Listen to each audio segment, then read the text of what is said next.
Hello guys, this is GamerGuppy. Today I will be showing you a guided rocket launcher.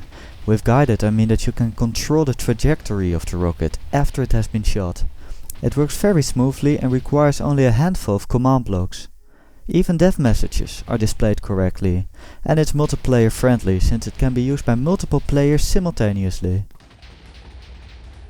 The guided rocket launcher makes an interesting weapon since you must continuously aim at your target in order to hit it. But it has many more applications.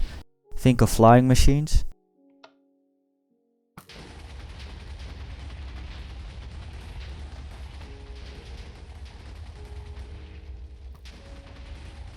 a game like Pong or tennis,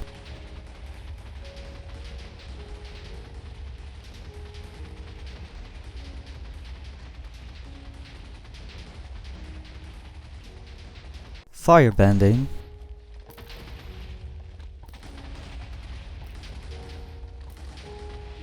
complicated trick shots,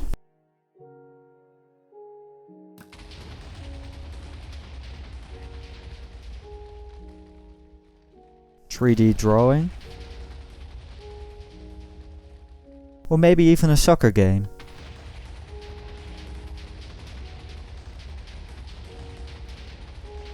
The guided rocket launcher is extremely easy in terms of command blocks, yet the concept behind it is based on two rather tricky and complex mechanisms related to the way fireballs behave and interact with other entities. The first of these two mechanisms is the way fireballs exchange owner tags with other projectiles. The second mechanism is the way fireballs inherit motion or direction upon colliding with other projectiles. Let me explain both of these mechanisms with the help of a simple example. In Minecraft, fireballs naturally come from ghasts, and if you get killed by one of those, the dev message will show "player got fireballed by ghast." However, you can deflect the fireballs by either punching them or hitting them with another projectile, such as an arrow. Now, if I kill another player by deflecting a fireball into their direction, something interesting happens. It will again show a dev message, but this time with my name as the cause of death. So, upon deflecting the fireball, I became more or less the owner of it. Now, if you hit the fireball by punching it, it behaves exactly as you expect it to. It will always fly off in a straight line into the direction you are aiming for. Now, when hitting the fireball with an arrow, you would expect that the fireball would inherit the same direction of motion as the arrow originally had. And, on first sight, this seems to be the case. However, if you quickly look away just before the arrow collides with the fireball, you see the fireball going into a totally different direction. So let's now summarize what we know. In general, when a projectile is shot, it always contains information about the entity who shot it. Therefore, my arrow carries a tag that it's shot by me, and the fireball carries a tag that it originated from the ghast. Upon collision, the information of the arrow is transferred from the arrow to the fireball, and by doing so overrides the original owner tag of the fireball. In the process, the arrow disappears and the fireball decides its new direction of motion. It does this by checking the orientation of its new owner. This means that the fireball's motion remotely got synchronized with the player's orientation. Now this is interesting, because that's exactly what we need for a guided missile to work. We only need to make sure that the same process is repeated over and over again as to synchronize the fireball's movement continuously with the player's orientation. So how do we make this work using command blocks? First I will explain how to make a regular rocket launcher, and from there I will get to the guided variant. This means that at the end of this tutorial you will have possession over both weapons. The following template shows the setup of our command blocks.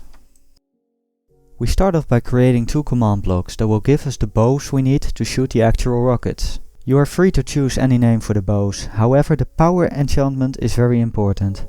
Next we define the following two objectives: rocket tag for the regular rocket launcher and guided rocket tag for the guided rocket launcher.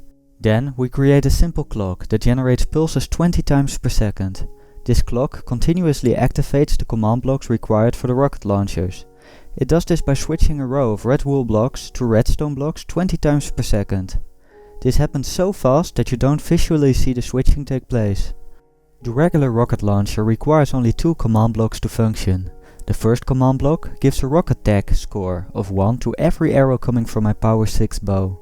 I do this by discriminating on arrows with a specific damage value. Thereafter I summon a fireball at any arrow with a rocket score of 1. Now add these command blocks to a clock and that's it, you got yourself a rocket launcher.